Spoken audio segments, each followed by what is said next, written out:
Many Christians allege that Sheikh Ahmed Deedat got a disease that affected his tongue because he lied about the gospel.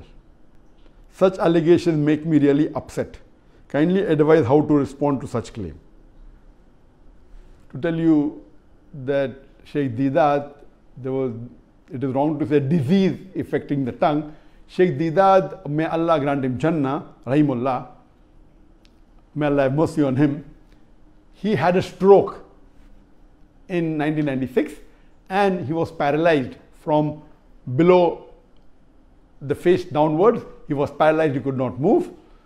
To say that Allah gave this as a punishment because he spoke against the gospel or he lied against the gospel is not true. And as I mentioned in my earlier answer, that calamity or any disease, it may either be a punishment or it may be a test.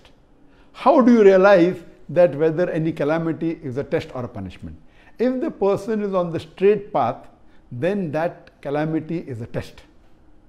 And Allah wants to test that servant of his, that if I increase the calamity, will the person yet have faith in me or not?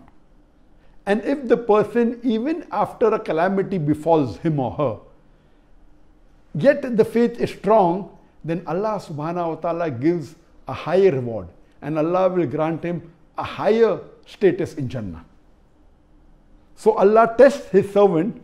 That's the reason our beloved Prophet ﷺ said, the maximum difficulties amongst the human beings are put on the Anbiyas, on the prophets, on the messengers of Allah, because they are the highest caliber.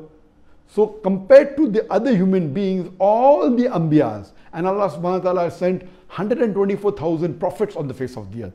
All these prophets were tested much more than a normal human being. That means they will get a much higher status in Jannah than the other human beings.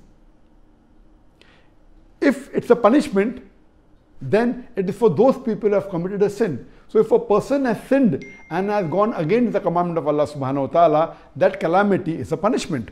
And you come to know that in the punishment the person suffers.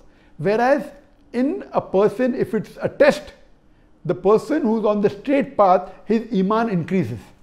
And as far as Sheikh Deedat is concerned, alhamdulillah, I knew him very closely. I was one of the first few people that when he got the stroke, I had just performed my Hajj and I flew from Saudi Arabia straight to South Africa, and alhamdulillah, I personally met him. Even though he had the stroke, even though he could not move, he could not speak, he used to converse through the blinking of his eyes. There was a chart that was kept behind him which had 1, 2, 3, 4, 5 rows. Each row had A, B, C, D, first row, then second row, F, G, H, I.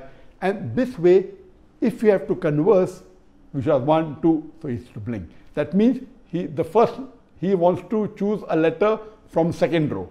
Then from second row we start F, G, H, I. So I. So he blinks an I. So then I.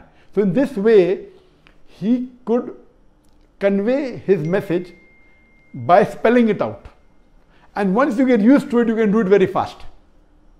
So he used to converse even by the blinking of his eyes. And I know that even on bed, when he could not move, when he could not speak, he had did dawah. There were Christians who came to meet him, there were Christian missionaries who came to meet him, non-Muslims, and through dawah he was even able to revert some of the non-Muslims, alhamdulillah. He wrote long messages and he even encouraged me, and he even dictated a message on the plaque.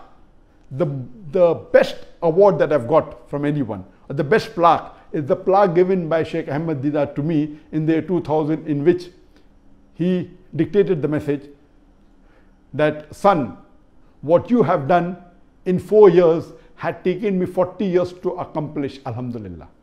So this he dictated with his eyes, even though he could not speak. And that plaque really, mashallah, gave a lot of encouragement to me.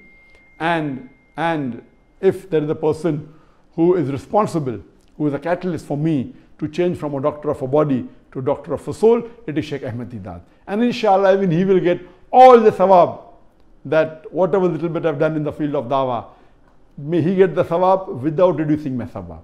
So alhamdulillah, Sheikh Ahmed Deedat was for 9.5 years on the bed. He could not move, but yet you could see his passion.